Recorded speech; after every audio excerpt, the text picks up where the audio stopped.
Bom, gente, bem-vindos. Então, eu estou com o microfone para a gente conseguir falar mais alto e se escutar mais, mas estamos em família. Hoje a gente está com um convidado super especial, o senhor Stefan Lippmann. E o Stefan, ele é blogueiro da Vanhandava. Blogueiro na Vanhandava significa uma pessoa que já foi membro da AVA. Ele foi escoteiro, ele vai contar a história dele pra gente. A gente vai abrir para perguntas também. E ele é sobrevivente do Holocausto. Vai contar a história também, de como ele veio para cá, pro Brasil, e como a Vanhandava fez parte da história dele nessa chegada do Brasil. Então, uma salva de palmas para o Stefan.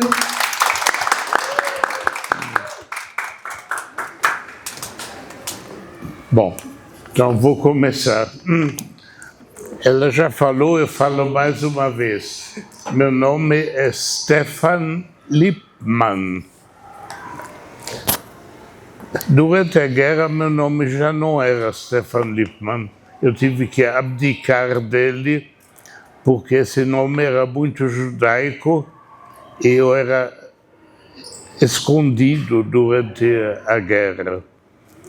Então eu tinha um nome que era muito esquisito, Etienne Campenhout. Etienne é um nome francês e Campenhout é Flamengo. Isso foi na Bélgica. É um país muito pequeno na Europa e é dividido em duas partes. Uma parte fala francês e a outra Flamengo, que é muito parecido com holandês. Minha mãe e eu chegamos aqui no Brasil logo depois da guerra, em 1946. Aqui viviam já o meu avô e meu tio, que era o irmão da minha mãe, que eram sócios da CIP. Assim nós viemos parar na CIP por causa disso. Bem no começo, nós viemos praticamente sem nada, porque havíamos perdido tudo. A primeira noção de judaísmo eu aprendi na Vanhandava, porque eu fui perseguido na Europa por ser judeu, mas nem sabia o que era. Então aí eu aprendi na Vanhandava sobre as festas judaicas. Para virar escoteiro a gente tinha que saber 20 palavras de hebraico, não sei se ainda hoje é assim, não é mais. Bom, naquela época nós acampávamos, cozinhávamos, fazíamos nós. Os nós, o único que eu me lembro no direito. Os outros já esqueci todos.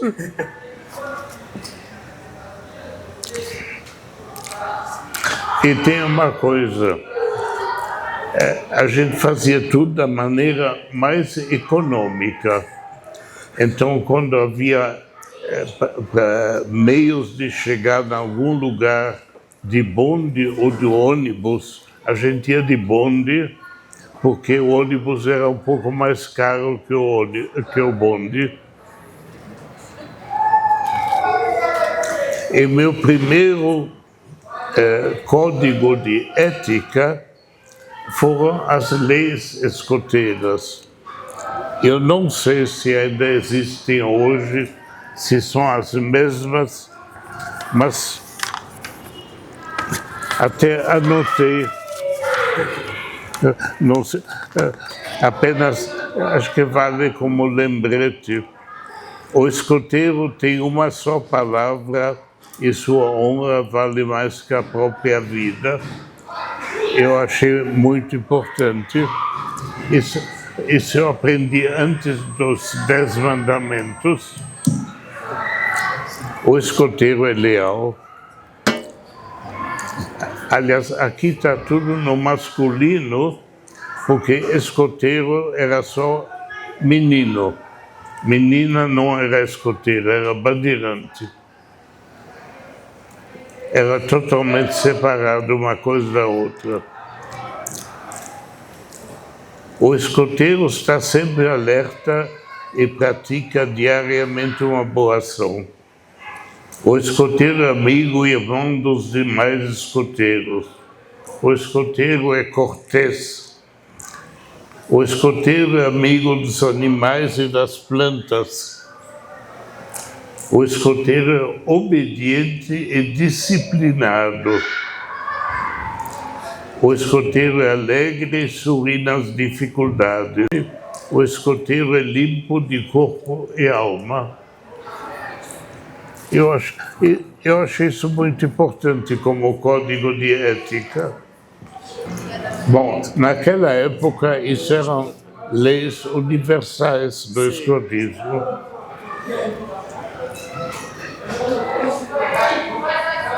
Nas atividades da Vanhandava, eu gostava muito dos acampamentos. Participei de muitas excursões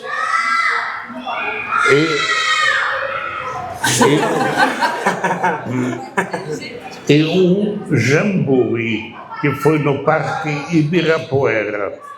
Nessa altura, eu lembro, na inauguração do Parque Ibirapuera. Consegue ouvir? Sim, dá para ouvir, dá para ouvir. Não, é só eu que não escuto.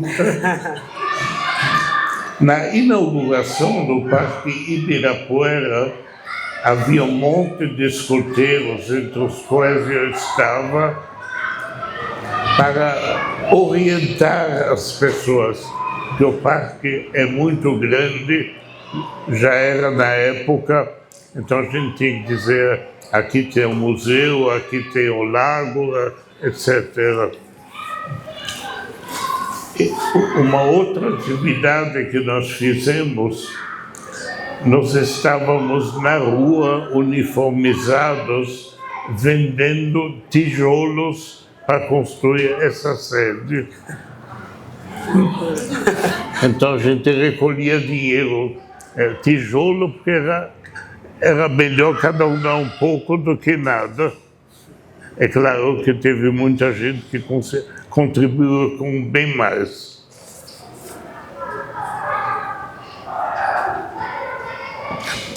No meu tempo tinha um lugar chamado Campo Escola, não sei se ainda existe. Ele ficava perto do Horto Florestal, não existe mais. Nesse Campo Escola, a gente armava barraca, tinha que buscar água da fonte, cozinhava, erguia bandeira, enfim, Campo Escola mesmo. A gente sempre levava também uma caixa para levar serpentes para o Instituto Butantan. Nunca achamos nenhuma para levar.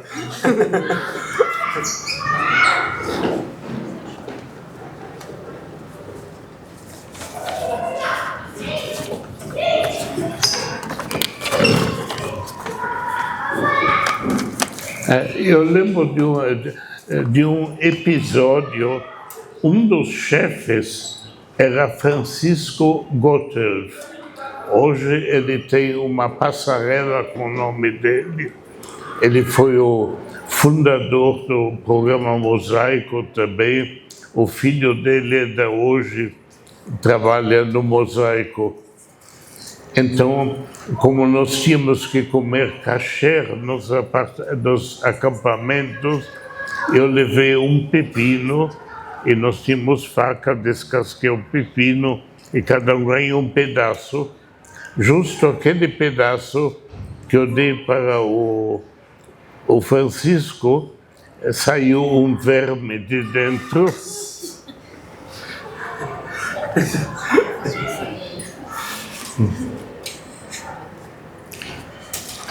Bom, O que eu ia contar, eu contei. Agora, se vocês quiserem fazer perguntas, eu vou tentar responder.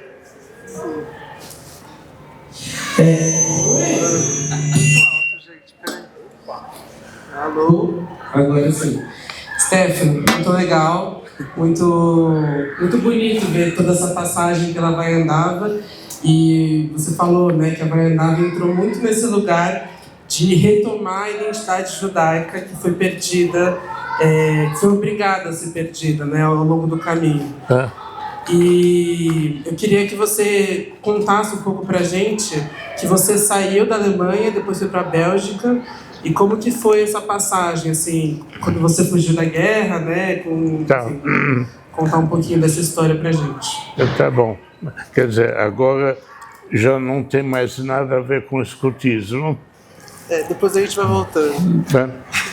Eu nasci na Alemanha e um dia fui visitar aquela cidade como turista. Como é que eu cheguei lá? Eu estava em Berlim e de repente eu vi uma loja chamada Plaone que vendia cortinas. Como eu contei, meu pai era dono de uma fábrica de cortinas em Plauen. Então entrei na loja e conversei com a vendedora e ela me contou como chegar até Plauen. Então minha mulher e eu tomamos o trem e chegamos lá. Essa é uma cidade relativamente pequena, tem várias fábricas de cortinas. Até hoje, pelo menos até quando eu estive lá uns 20 anos atrás, nessa rua principal passava um bonde e tinha um escritório de turismo do governo. Entramos lá, eu perguntei: sobrou alguma coisa da comunidade judaica que vivia aqui? Ela disse sim, o cemitério. Era a única coisa que sobrou. Eu não fui visitar o cemitério porque acho que não tem nenhum parente enterrado lá. Bom, isso é uma coisa. Então, foram publicadas as leis antissemitas de Nuremberg.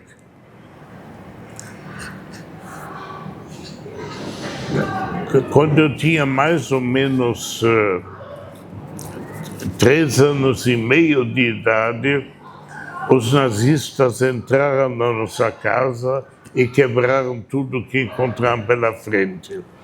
Entraram na cozinha, quebraram louça, enfim, eram alguns homens, não sei exatamente quantos, que eu tinha 3 ou 4 anos de idade, mas eu lembro dessa cena.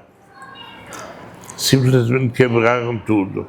Eu não tinha a menor ideia de quando era isso, até que um dia encontrei o senhor Márcio Pitliuk, do Memorial do Holocausto. Ele é um historiador especializado nisso, e ele situou isso na noite dos... Bom, logo depois que isso aconteceu, minha mãe falou para o meu pai: vamos cair fora daqui. E meu pai falou: eu preciso primeiro arranjar algum dinheiro, eu não quero sair sem nada. Minha mãe pegou o que tinha e me pegou.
Aí já fui numa empresa judaica, era uma tapeçaria. Então eu tinha que ajudar a tirar cortinas para mandar lavar. Só que eles não sabiam, eu também não sabia, que eu tinha vertigem de subir na escada. Numa bela altura, uma cortina caiu em cima de um vaso e quebrou o vaso. O que aconteceu? Fui mandado embora. Aí já não sabiam mais o que fazer comigo. Aí minha mãe foi conversar aqui na congregação e acharam um senhor que, por muito favor, me admitiu. Então, o meu primeiro emprego era uma empresa de eletricidade. Eu fui ajudante de eletricista. O que eu tinha que fazer? Eu tinha que primeiro carregar a mala pesada dele, cheia de ferramentas, e depois eu tinha que subir a escada para puxar fio num poste. Mas como eu tinha vertigem, eu não subi mais a escada. Aí o eletricista chegou para o chefe dele e disse: eu não quero esse ajudante. Mas então, como ele tinha se comprometido, o chefe, a me dar uma oportunidade, ele me colocou no escritório. Diz: olha, aqui está tudo uma bagunça, vê se dá um jeito de arrumar isso. Eu arrumei a bagunça dele, fiz ficha para cada coisa, colocando nome nas coisas. Ele gostou. Depois disso, eu trabalhei um pouquinho na oficina e aí tive um pequeno acidente, cortei um pedaço do dedo, que ele fabricava transformadores. Hoje eu posso ser presidente da República. O Lula também falta um pedaço do dedo. Bom, aí então eu ganhei uma indenização pelo acidente de trabalho e comprei minha primeira bicicleta. Daí, então, um dia, naquela mesma empresa, o contador pediu demissão e o chefe perguntou: você não gostaria de trabalhar no escritório? Eu falei: eu gostaria sim. Então lá fui eu aprender a fazer as coisas de escritório, livros contábeis e coisas assim. Então, eu fui indo muito bem com isso. O contador vinha uma vez por mês só para dar uma olhada, e um dia não dei mais conta do trabalho. Era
eles que tinham estudado em escolas católicas para virar freiras e frades, coisa assim.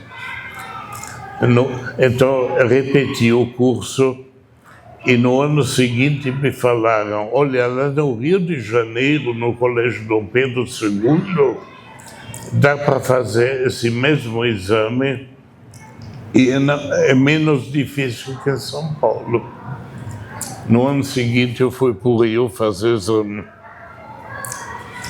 Aí chegou o latim. No exame oral eu fui mal outra vez. Aí o professor disse, olha, eu não vou prejudicar a vida de ninguém por uma língua morta. E me deu a nota mínima que eu precisava. Aí eu festejei, tomei um avião e voltei para São Paulo. É a primeira vez que eu tomei um avião. Bom, daí, depois disso, eu fiz um curso técnico à noite, enquanto eu estava trabalhando. E, finalmente, meu amigo francês do Lar das Crianças me convenceu a fazer um curso superior. E assim virei engenheiro da Universidade de São Paulo. Bom, aqui eu casei, eu tive um filho e um neto. E meu filho que acha São Paulo horrível e está mudando para Portugal. A semana que vem ele vai embora. Mais alguma pergunta que alguém queira fazer? Pode fazer, mas é isso.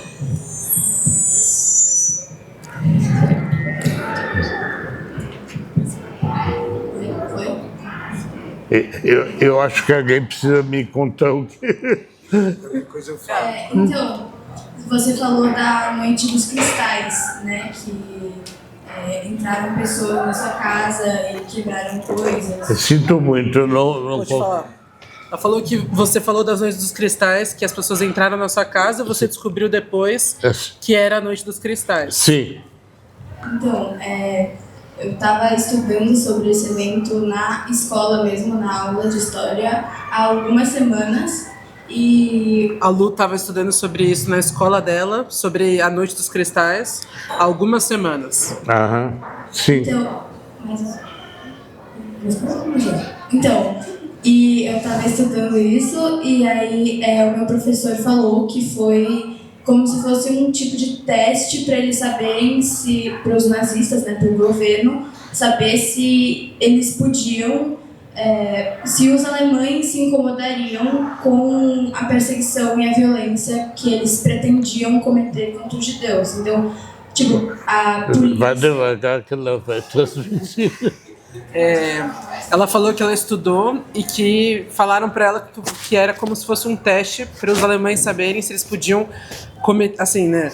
Como eles iam cometer toda essa violência, tipo, que ia vir em seguida. Então, como se fosse um primeiro teste para depois toda a violência que ia vir em seguida. Bom, eu não sei. Eu acho que tudo isso já estava organizado antes. Não foi teste nenhum. Isso foi organizado e na mesma noite eles quebraram as vitrines das lojas dos judeus, depois que chama Noite dos Cristais, por causa dos cacos de vidro, e invadiram muitas casas. Uma delas foi a nossa. Então, esse teste, pelo que o meu professor me falou, foi do governo. Eles anunciaram que eles iam retirar a polícia, que não ia ter polícia na rua, para ver se os alemães, se os cidadãos cometeriam essa violência. Isso aconteceu e foi dado por uma... Ela falou que nesse dia que o governo retirou a polícia da cidade para não ter nenhuma polícia na noite que aconteceu. Pode ser, eu não sei. Eu tinha 4 anos de idade. Sim. A única coisa que me sobrou é a memória de homens quebrando tudo em casa. Sim. O senhor falou que todas as sinagogas da cidade foram quebradas, depredadas, todas. Sim. Falou que o professor dela falou que todas as lojas, todas as sinagogas foram quebradas também. É isso, é por isso que chama Noite dos Cristais, por causa dos cacos de vidro no chão. Sim.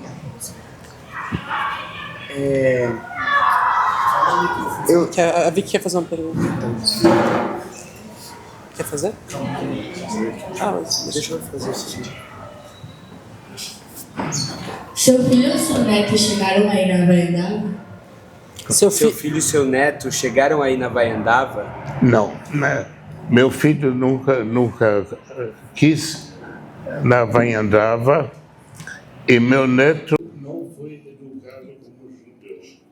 Aliás, eu devo dizer o seguinte, meus pais eram judeus, tanto meu pai quanto minha mãe.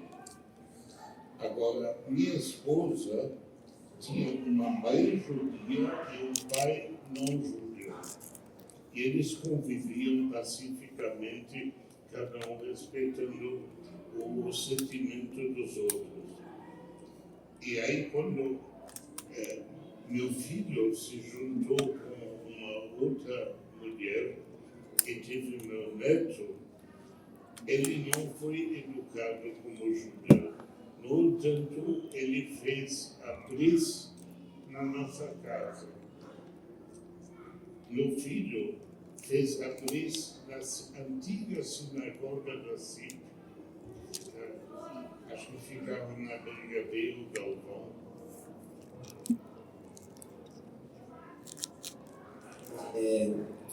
Você falou que você passou muitos momentos difíceis, né? E que você estava sempre perseguido por ser judeu, mesmo não sabendo o que é ser judeu, né? Eu queria saber como a vivência da Vaiandava ajudou você a construir a sua identidade judaica, mesmo depois da Shoah. Olha, eu sabia que eu era perseguido por ser judeu, eu não sabia o que era ser judeu. Como eu entrei logo na CIP e fui colocado na Vaiandava, então aí começou a entrar na minha cabeça o que é ser judeu. Eu nunca tive um ensino sistemático disso. Vai, Vicky. Liga aí. Oi? Eu queria saber se logo que você chegou no Brasil, você voltou a usar o seu nome de batismo. Eu queria saber se quando você voltou para o Brasil, quando você chegou para o Brasil, você usou de novo o seu nome que seus pais registraram. Olha, depois da guerra, ainda na Bélgica, eu recuperei o meu nome. Acontece que, como eu era fugitivo na Bélgica, eu podia mandar cartões postais para minha mãe. E ela me mandava cartões postais com aquele nome falso. Mas logo depois da guerra, eu fui colocado em um campo onde estavam muitas crianças, a maioria órfãs, que estavam esperando seu destino. Uma boa parte acabou emigrando depois para Israel, que não era Israel ainda, era Palestina. Aliás, uma coisa curiosa é que bastante tempo antes da guerra, o meu tio, o irmão do meu pai, emigrou para a Palestina como imigrante, como pioneiro da época. E um dia eu fui visitá-lo em Rehovot. Ele trabalhava como jardineiro da universidade lá. Ele me mostrou a plantação que ele cuidava, ele plantava abacates pequenos que tinham gostos venenosos. E na casa dele eu vi pela primeira vez o aquecimento solar de água. Isso foi há muitos anos atrás. E ele tinha lá já um bunker naquela época nem se falava em guerra ainda, mas já tinha bunker em que ele podia viver 10 dias, que tinha suprimentos, água corrente e tudo mais.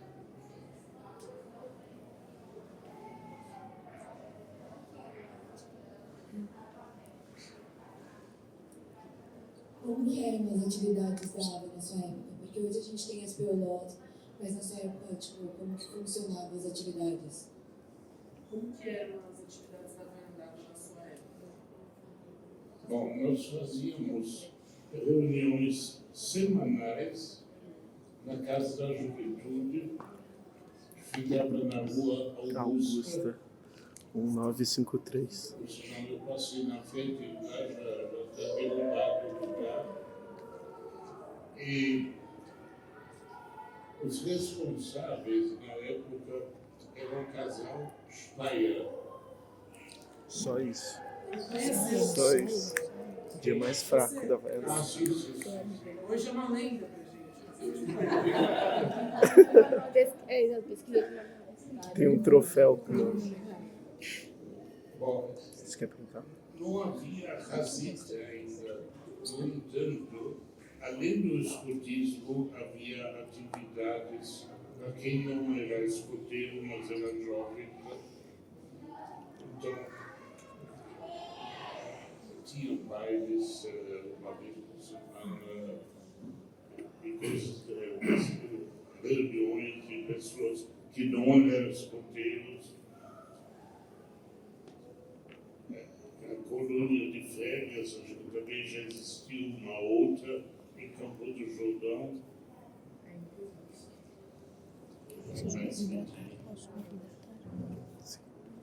Eles estavam tentando me convencer a casar com uma mocinha lá.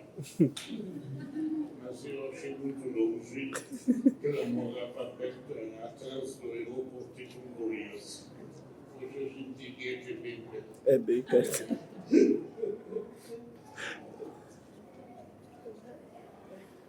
Calma que a Estela vai perguntar antes. Mais perguntas?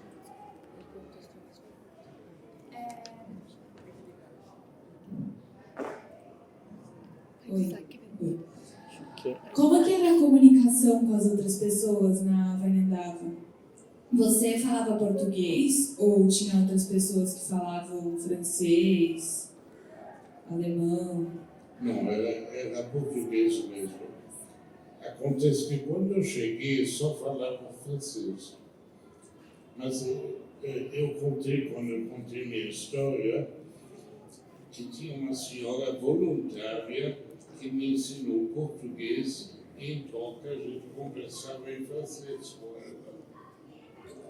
Então,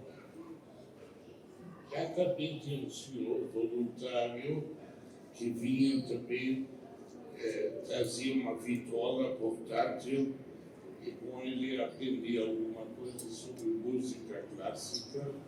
E ele conseguia nos levar no Teatro Municipal, nos ensaios da orquestra, e o camarote do prefeito era o lugar onde a gente assistia isso.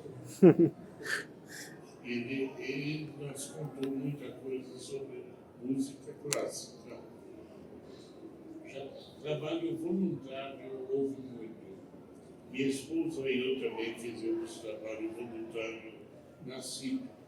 Minha esposa trabalhou na Câmara Cadixa durante muitos anos e nós dois estávamos num grupo que não existe mais, por falta de membros, o pessoal desistiu, chamado Comitê da Amizade. Esse Comitê da Amizade cumprimentava as pessoas com mais de 70 anos de idade. Então, a princípio, a gente ia visitá-las, levava umas flores, alguma coisa. Mais tarde, com o trânsito maluco, não deu mais para visitar as pessoas, então a coisa se limitou a um telefonema. E aos poucos as pessoas saíram de um grupo de 8, 9 pessoas. Ainda existem 3. Sim. E o senhor é uma dessas pessoas? Como? O senhor é uma dessas pessoas? Eu sou uma dessas. Pode perguntar. Bom, 90 anos é muito. Calma. Como funcionava os armamentos nessa época? Era quantas vezes, tipo, tinha 2 vezes no ano? Se ia muita gente? Quantos dias? Funcionavam os acampamentos na sua época, se tinham 2 vezes ao ano, se eram mais, menos. Olha, os acampamentos no templo, as barracas eram armadas com lonas. Cada um de nós trazia uma lona e uma mochila, e nós tínhamos bastões, e com esses bastões, 2 bastões e várias lonas formavam uma barraca. A menor barraca era feita com 4 lonas, 2 assim, dos lados, e também embaixo no piso. Quando tinha um pouco mais gente, a gente fazia uma barraca com 2 lonas de continente. Cabia mais gente. Tá?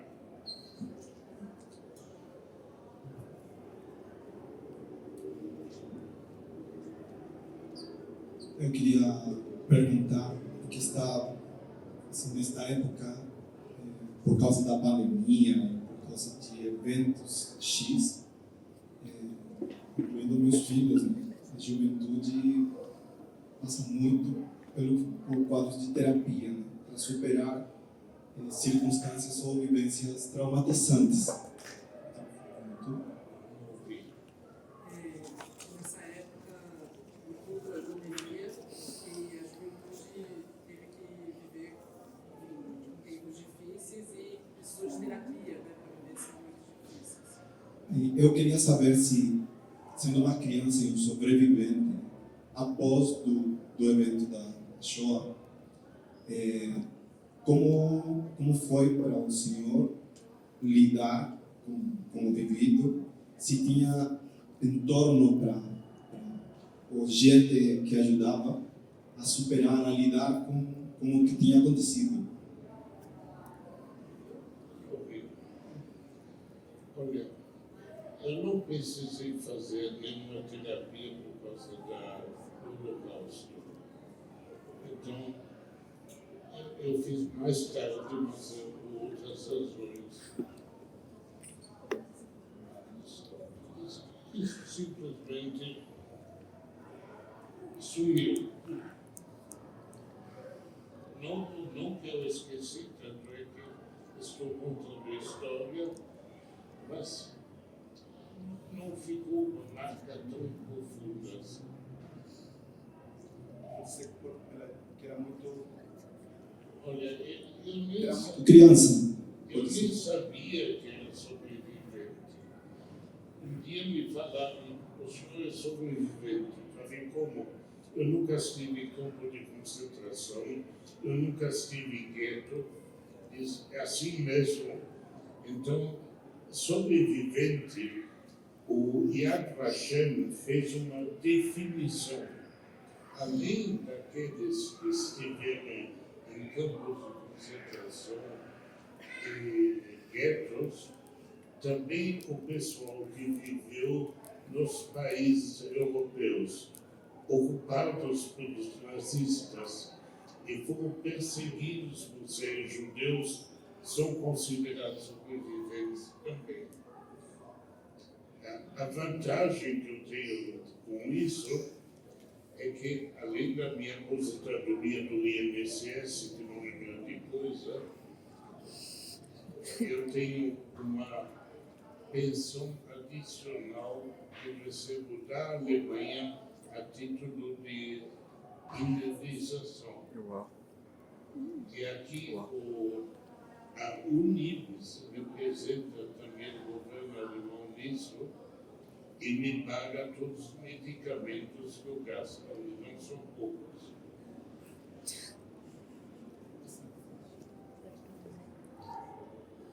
Com isso, pelo menos mantém o problema financeiro.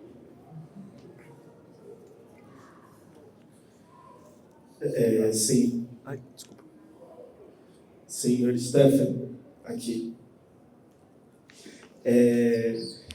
Eu gostaria de perguntar, na verdade, se, enfim, depois de ter passado por, enfim, muitas viagens e fugas e perdas, eu acho que eu queria entender se a Havaiandava ela se tornou um espaço de resistência também para você e para os seus amigos, e se sim, como isso formou assim um pouco da sua personalidade como pessoa, esse espaço. Eu achei a Havaiandava uma parte importante, fundamental na minha vida, porque, como eu disse bem no começo, foi meu primeiro critério de conceito de ética, antes de 10 mandamentos e leis e outras coisas. Então, foi extremamente importante para mim, na formação da minha personalidade também. Não sei se respondi a sua pergunta. Sim.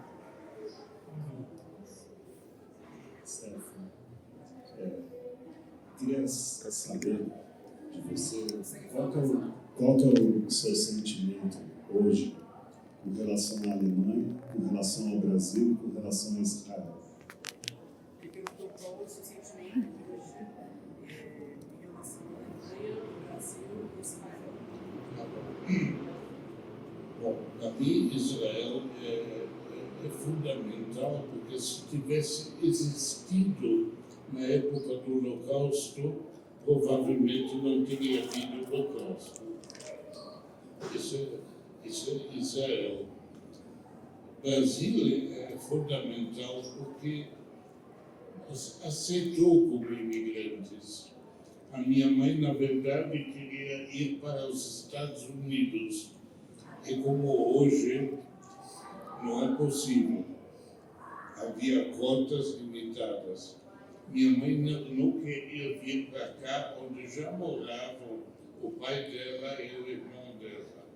Não sei bem porquê, talvez não soubesse muito bem, mas nos Estados Unidos morava uma amiga de infância dela. Não sei, respondi a pergunta. Na Alemanha, bom, o que eu acho da Alemanha, eu já declarei várias vezes, inclusive para a cônsul da Alemanha, eu acho que os alemães de hoje não são culpados por tudo o que aconteceu. Ou eles não estavam vivos, não tinham nascido ainda, ou eram tão jovens que eram crianças e não sabiam o que estavam fazendo. Eu trabalhei em uma empresa alemã aqui no Brasil, a Bosch.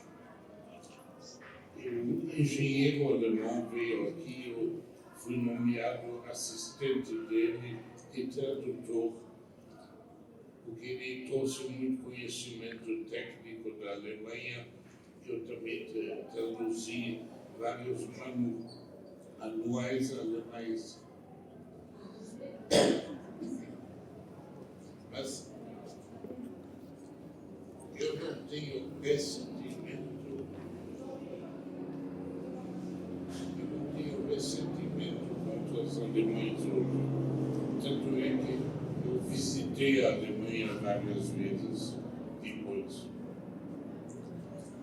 O que eu achei estranho é que eu esqueci praticamente todo o meu alemão, estou fazendo um amigos pela internet.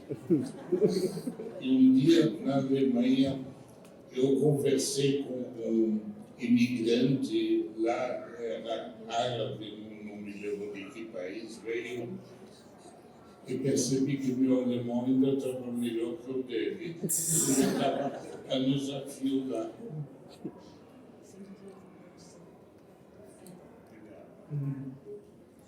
Senhor Stefano, eu gostaria de perguntar se você lembra, na Havaianável, de alguma refeição que você fazia com seus amigos, que você fazia com o seu ramo.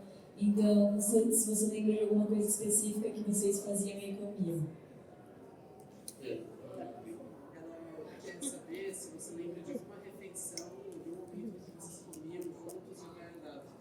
Se com seus amigos, com o seu ramo, com a Havaianável toda.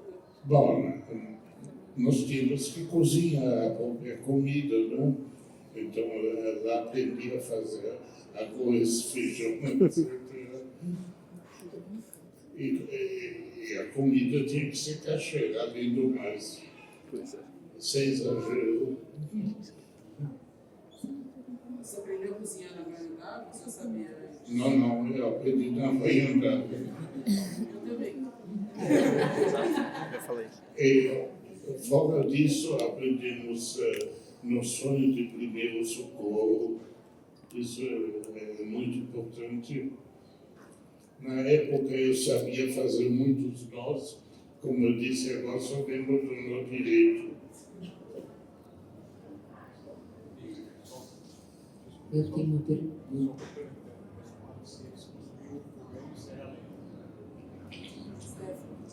Ele perguntou se você construiu o fogão naquela época e se era lenha. Não, era a lenha que a gente catava. Nada de álcool, nem combustível. No entanto, a gente usava fósforo. Não ficava esfregando pedrinha. Gente também. Hoje em dia vai dar com fogareiro. Posso fazer uma pergunta? Qual foi o ano mesmo? Qual foi mesmo o ano em que o senhor chegou ao Brasil? 1946. Que a gente lê no site aqui, né, da CIP e da Havaianável, que foi fundada por um grupo de alemães judeus e que precisavam encontrar uma possibilidade de se reunir, porque era proibido. Era proibido a reunião, né? Era proibido que os judeus se reunissem. Então, estar com os escoteiros era uma forma de poder fazer reunião, não é isso?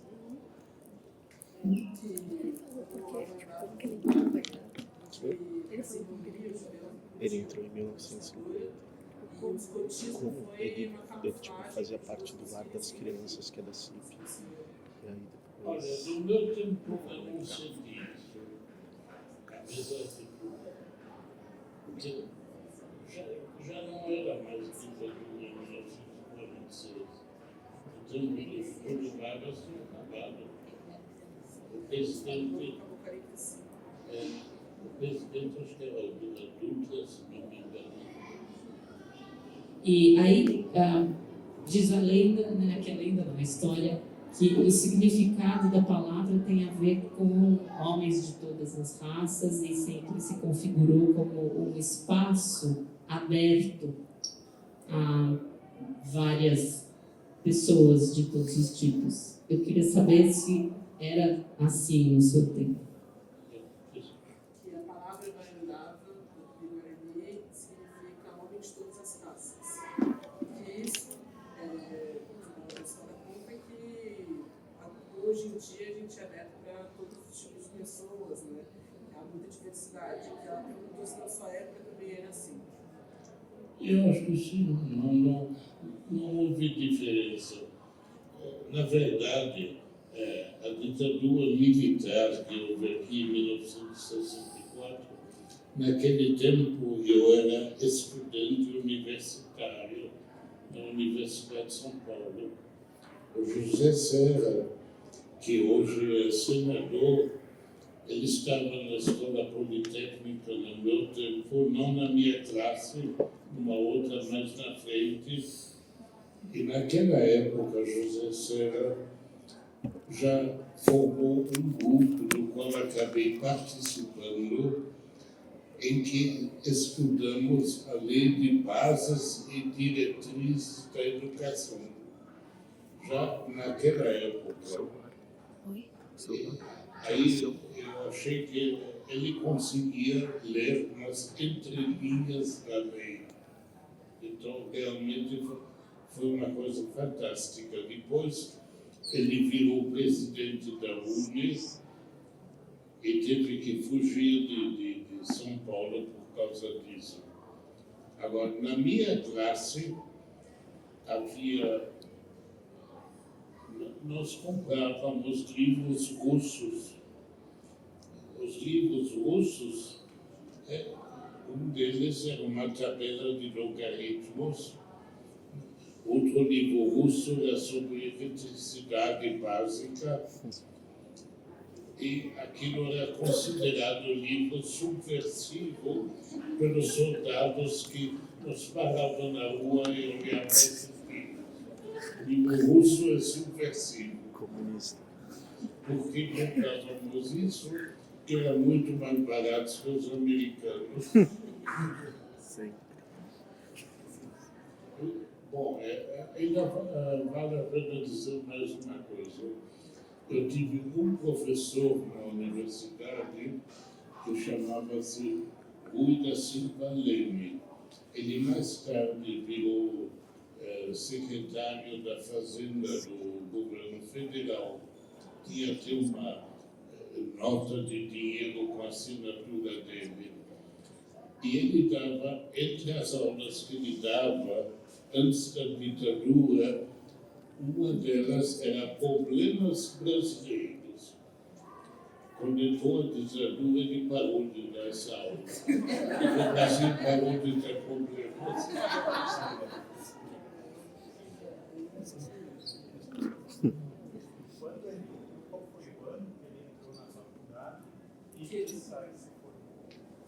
Que ano você entrou na faculdade e que ano você se formou? Olha, eu me formei em 1965. Já era durante a ditadura.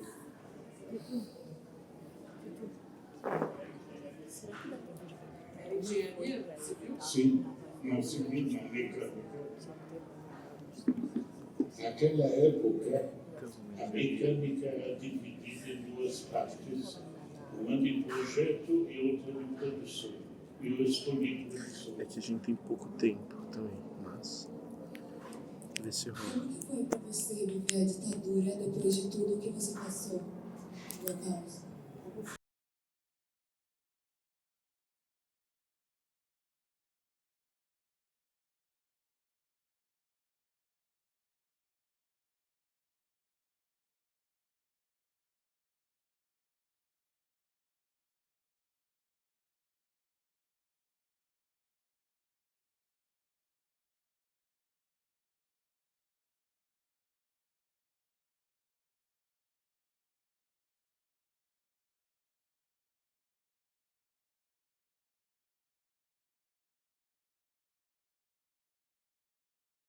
Tiros durante a noite. Aí olhamos pela janela e vimos um carro, várias pessoas lá. E mais tarde nós soubemos que tinha assassinado um dos revoltosos, lá, esqueci o nome dele. Mudando um pouco de assunto, eu queria saber se na sua época que você estava na Vaiendava, os ramos eles eram divididos igual aos nossos, porque aqui a gente tem, né, o ramo lobinho, o escoteiro, agora o seco, o pioneiro, mas tem as subdivisões, que tipo, eles são cortados no meio as idades e aí a gente dividiu de novo. Como que era na sua época os ramos que existiam? Hoje existem divisões assim, mas estava contando um pouco pra gente que era lobinho, escoteiro, como era só temos Nobias, Cotelho e Pioneiro. Bom, mas sim, o monitor e o chefe. O chefe tem que ser adulto. Hoje não tem que mais. Não tem mais.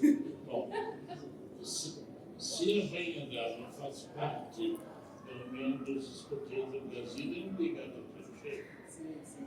Mas é maior de 18, né? Sim, é adulto.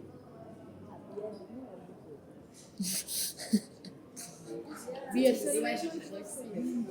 a Bia nasceu ali. Stephanie, tem uma pergunta para te fazer. Na sua época, nos acampamentos, hoje existem várias tradições que a gente tem na Vaiandava que são super... que a gente gosta muito, assim, são muito importantes para a gente. Na sua época, na Vaiandava, tinha fogo de conselho, por exemplo? Sim. E tinha... O fogo do conselho, a gente se reunia, cantava, alguns contavam a história. As sketches. Como? Hoje os teatros que a gente faz no fogo de conselho, a gente chama de sketches. As sketches? Não, isso não me lembro. Ninguém foi na minha festa. Que mais?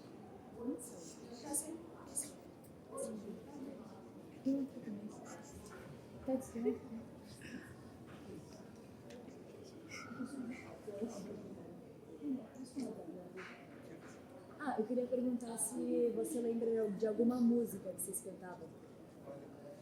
Ela te perguntou se você lembra de alguma música da sua época de Vaiandava. Não, eu não lembro.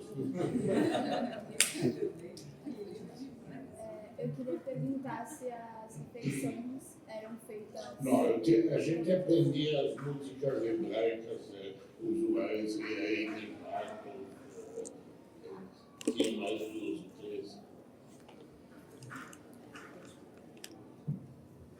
Eu queria perguntar se as refeições eram feitas em panela, tipo, se tinha utensílio, ou se era madeira que vocês faziam. Ela te perguntou se... Você não sabe. A gente só fazia pão de caçador.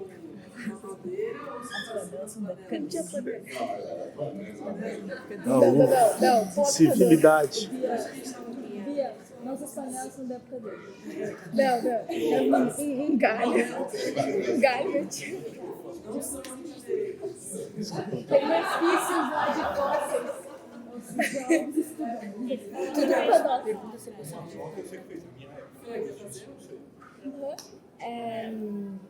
Eu queria só...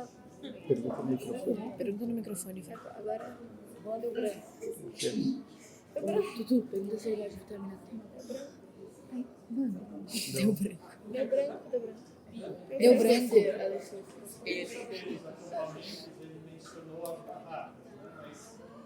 Quantas pessoas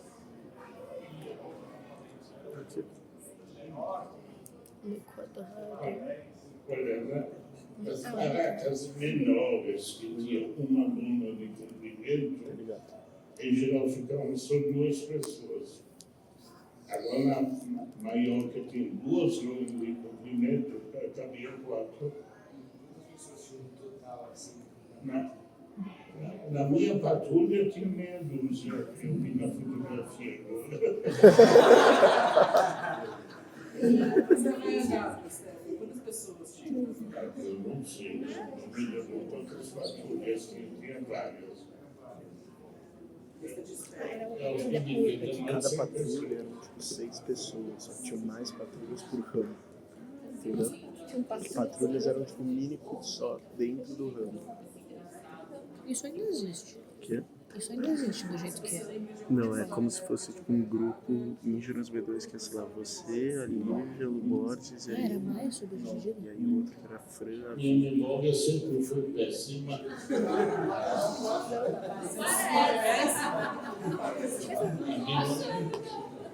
Eu digo, minha memória foi péssima porque eu estudei engenharia. Porque eu estava em dúvida se eu queria ser médico ou engenheiro. Nossa. Aí eu penso, como é que eu resolvo isso? Eu fui fazer um teste vocacional. Fiquei sentado durante 4 horas escrevendo. Alguns dias depois fui buscar o resultado. Resultado: o senhor pode ser médico ou engenheiro.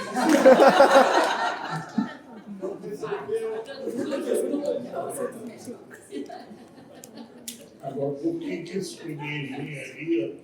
Porque eu sempre tive uma péssima memória. Eu já tive dificuldade quando eu fiz aquele exame de madureza, tinha que decorar o nome dos ossos do corpo humano. Eu não conseguia.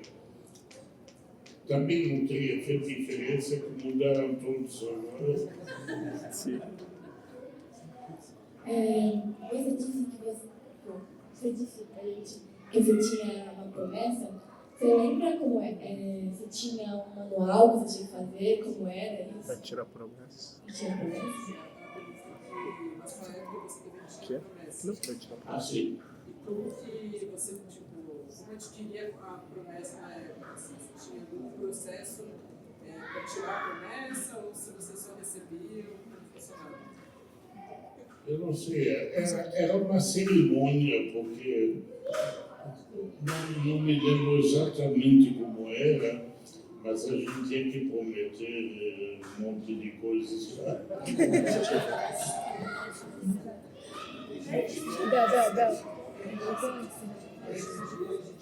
No meu tempo também a gente era obrigado a comprar um manual do escoteiro. A gente tem.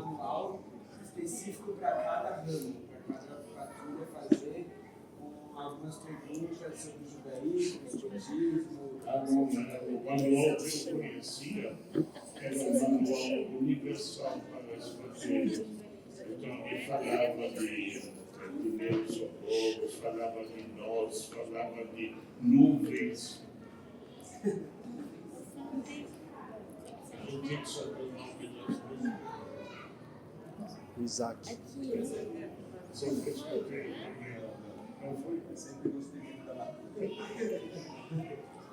Então, na sua época, eram divididos os ramos entre homem e mulher, escoteiro e bandeirante. Na sua época era dividido entre escoteiro e bandeirante, homens e mulheres, né? Sim.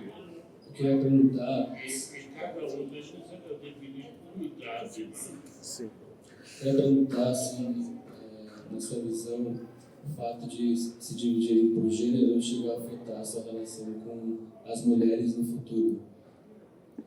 Se o pai se dividir entre homens e mulheres, se isso afetou a sua relação com mulheres no futuro.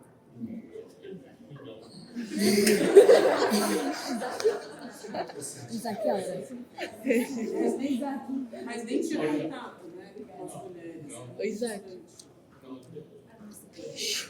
O que vale a pena lembrar é que na Casa Juventude, o casal Schmeier era responsável pelo escotismo, mas também pelo que hoje seria Hasid. Então, fazia atividades conjuntas. Você chegou a conhecer o Davi assim, né? Não, foi depois que eu saí. Eles foram sucessores. Sim.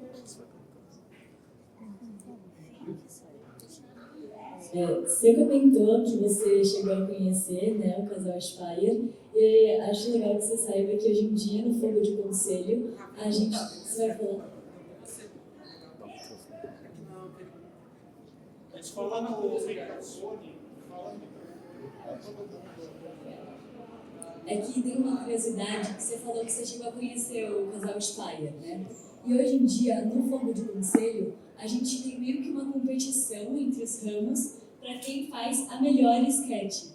E quem ganha essa competição ganha o prêmio de melhor sketch, que é um troféu Speyer, que é nomeado em homenagem a eles.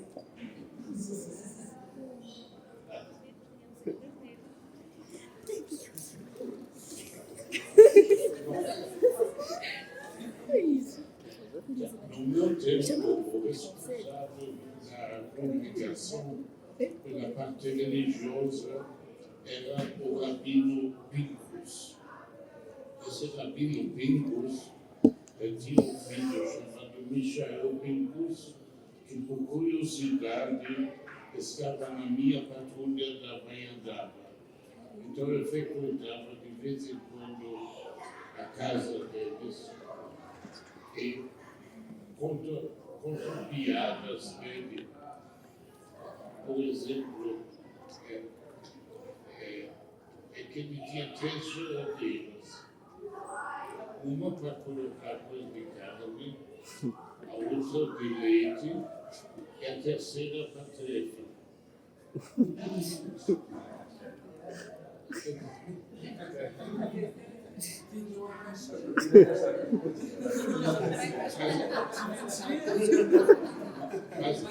Mas é piada. Tá de boa. Vou chamar Stefano, queria fazer uma última pergunta, que infelizmente o tempo está acabando. Mas eu queria saber, assim, é um prazer, uma honra a gente escutar a sua história, escutar de onde você veio, como a Vaiandava afetou a sua chegada ao Brasil e como afetou a sua vida no futuro. Eu queria fazer 2 perguntas no formato de uma, vamos dizer, mas queria primeiro... Por que você acha que é importante a gente seguir falando sobre a história de sobreviventes, a história da guerra, do Holocausto que aconteceu lá, para os jovens e para as próximas gerações? E a segunda coisa, se pudesse dar um conselho para os jovens aqui, o futuro da Vaiandava, o presente da Vaiandava, qual conselho você daria? Bom, em primeiro lugar, a resposta clássica a gente tem que contar a história para que ela não se repita nunca mais. Não sei se vai acontecer ou não, mas essa é a resposta clássica. A outra, se eu tiver que dar algum conselho, não tenham ideias preconcebidas sobre coisa nenhuma. Que loucura.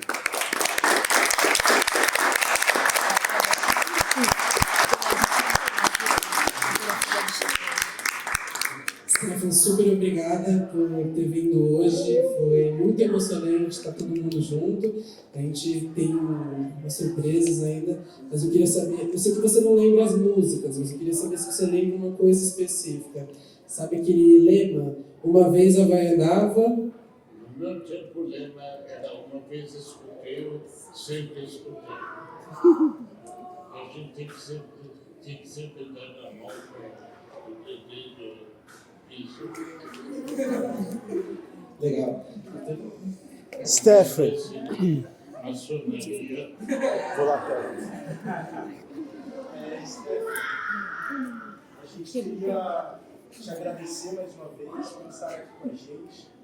E eu acho que você deve conhecer que na Vaiandava tem uma tradição muito bonita de poder agradecer a uma pessoa que transmitiu algo importante para a gente, que foi importante para nós, que fez algo de legal para nós, que é a famosa folha de chá.